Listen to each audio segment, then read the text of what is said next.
이삭이 체험한 축복이라는 제목을 가지고 말씀 증거하겠습니다.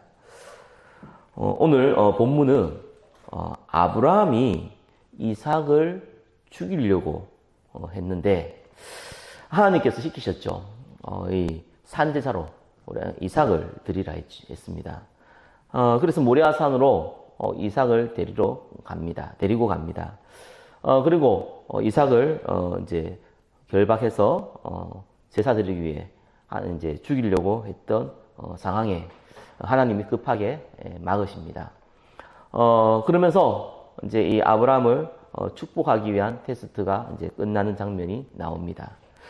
그래서 우리가 이 본문을 보면은 하나님께서 아브라함을 시험해서 이삭을 죽이려고 했고, 그리고 실제로 아브라함이 순종해서 그렇게 했기 때문에 하나님께서 이제 이 아브라함에 대한 믿음의 테스트를 끝내시고 본격적인 하나님의 언약을, 하나님의 축복을 이루는 그 시한표가 되었다라고 해석을 많이 합니다. 맞는 얘기입니다. 근데 그 한 가지 더 있습니다. 그건 뭐냐면은 이삭을 향한 하나님의 계획이거든요. 아브라함을 향한 하나님의 계획이 뿐만 아니라 이 장면은 이삭을 향한 하나님의 계획이었습니다. 이삭을 대신해서 아브라함이 제사를 어떻게 드렸냐. 뒤에 보니까, 오늘 본문에 보니까 13절에 14절에 보니까 뒤에 수풀에 한 순양이 걸려져 있었습니다. 그래서 하나님께서 아브라함이 이 순양을 가지고 와서 이제 예배를 드리죠. 피를 뿌리고 각을 떠서 하나님께 제사를 드립니다. 그때 이삭이 경험한 것이 굉장히 중요합니다. 우리는 신앙생활을 한다, 예수 믿는다고 할 때에는 중요한 몇 가지 경험들은 대부분 가지고 있습니다. 예수 그리스도 외에는 구원의 길이 없구나. 이 세상에 많은 문제가 있고 많은 사건들이 있는데 많은 부분들이 인간이 혹 해결할 수 있다고 하더라도 진짜 중요한 문제는 절대로 해결할 수 없는데 그것이 뭡니까? 인간의 죽음 문제입니다. 인간의 구원의 문제거든요. 그 누구도 해결할 수 없습니다. 하나님이 직접 해결해야 됩니다. 이거를 인정하는 자입니다. 구원받은 사람은 이거를 인정하는 자거든요. 그리스도 외에는, 예수 그리스도 외에는 절대로 구원의 길이 없습니다. 그 어떤 수고와 노력과 행위도 구원과는 아무런 상관이 없습니다. 그것이 구원받은 자가 가지고 있는 축복이고 또 생각이고 절대적인 믿음입니다. 이 부분이 없다. 잘은 모르겠는데 성경을 기준으로 했을 때는 구원받았는지 조금 의심해 볼 필요는 있습니다. 왜냐하면 천하에 구원받을 이름을 다른 인물을 준 적이 없거든요. 예수 믿는 거 외에 다른 게 필요하다.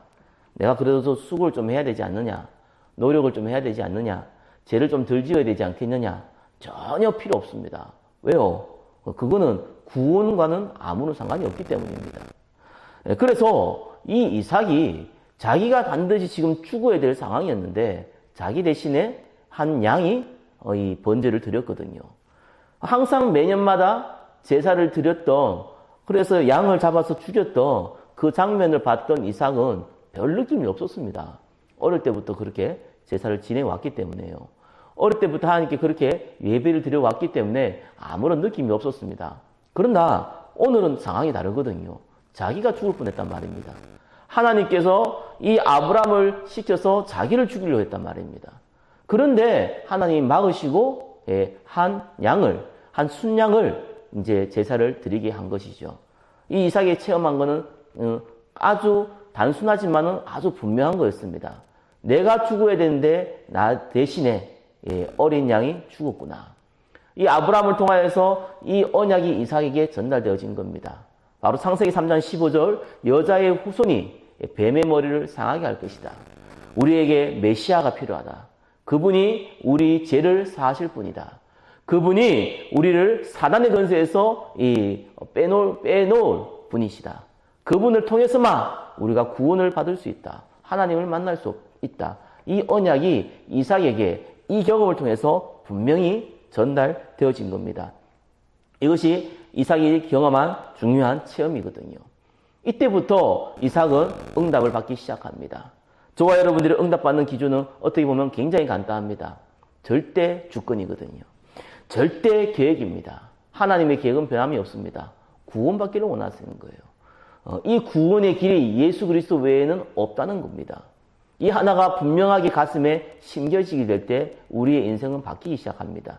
생각이 바뀝니다. 인생의 목적이 바뀝니다. 인생의 방법이 바뀌기 시작하는 거거든요. 그리고 첫 번째 뭡니까? 재앙을 막기 시작합니다. 시대의 재앙을 막아요. 구원받은 사람을 통하여서 하나님께서 내가 있는 직장, 가정, 현장에 재앙을 막기 시작합니다. 소돔과 고모라가 멸망받은 것은 이 타락을 해서가 아니에요. 타락을 했지만 오늘날 시대는 더 타락했습니다. 어인 10명이 없었습니다. 이 언약을 분명히 알고 있는 어인 10명이 없거든요. 그래서 이 언약의 복음을 가지고 있을 때 내 주위에 있는 실제적인 재앙이 막혀지기 시작하는 겁니다. 막아지기 시작하는 겁니다. 두 번째는 뭡니까? 현재에 하나님이 우리를 통해서 이룰 축복들을 이제 본격적으로 주시는 거죠. 성령의 인도받기 시작하는 겁니다. 하나님께서 우리를 이 시대에 복음 잘 전도자로 또한 복음 가지고 이 축복을 전달할 사명자로 부르셨다는 것을 기억하셔야 됩니다. 모든 구원받은 사람에게 주신 사명입니다. 그거를 깨닫게 되는 거죠. 근데 이삭은 그때 100배의 축복을 받아버렸어요. 왜 그렇습니까? 그래야지만 지금 아브라함을 통하여서 그 아들 이삭을 통하여서 여호와 하나님이 살아계신 것을 증거할 수 있기 때문입니다. 돈이 많아야지 복음을 증거합니까? 그렇지 않습니다. 하나님은 지금 이때에 이삭에게는 경제의 축복을 주셨다는 거예요. 저와 여러분도 마찬가지입니다. 하나님께서는 하나님을 증거하기 위해서 저와 여러분에게 증거를 주십니다. 어떤 사람은 질병이 낫기도 합니다. 어떤 사람은 하나님께서 직장의 문, 경제의 문을 열기도 합니다. 또 반대로 어떤 사람에게는 조금 고통을 줘가지고 하나님 앞에 무릎 꿇기도 합니다. 여하튼 간에 이모저모로 하나님은 우리에게 분명한 하나님이 살아계시고 오직 예수만 유일한 길이라는 증거를 주십니다. 그것을 가지게 되는 거죠. 그걸 통해서 하나님 앞에 증인이 되는 것입니다. 마지막입니다. 미래의 재앙을 막습니다. 이 언약은 반드시 전달되어집니다. 아브라함을 통해서 네 씨로 말미암아 천하 만민이 복을 받을 거라고 그랬습니다. 이 언약이 전달되어지는 그 사람을 통해서 그 후대를 통해서 하나님은 또 다른 이 재앙을 막으시고 이 언약을 전달시키시는 겁니다. 바로 우리의 후대를 통해서 하나님 이 복음이 우리가 복음 전한 그 사람들을 통해서 하나님이 이 언약이 계속해서 전달되어져서 곳곳에 재앙을 막고 하나님 나라가 임하는 축복을 이루시는 겁니다. 그것이 이삭이 받은 축복입니다. 말씀을 맺겠습니다. 저와 여러분이 가진 이 축복은 단순한 것이 아닙니다. 예수만이 유일한 길을 알고 있다는 것 자체가 어마어마한 축복을 가진 하나님의 자녀라는 겁니다. 그러면 반드시 내가 있는 현장에 하나님의 나라가 임하고 재앙이 막혀지게 됩니다. 그리고 하나님 증거할 수 있는 증거를 우리에게 주십니다. 그것이 이삭이 받았고 믿음의 선지자들이 다 받았던 하나님의 축복이고 오늘 살아가는 저와 여러분에게도 반드시 임할 하나님의 축복인 것입니다. 이 언약의 시간표 가운데 이 응답의 시간표 가운데 오늘 하루도 인도받기를 예수 그리스도 이름으로 축원합니다. 기도하겠습니다.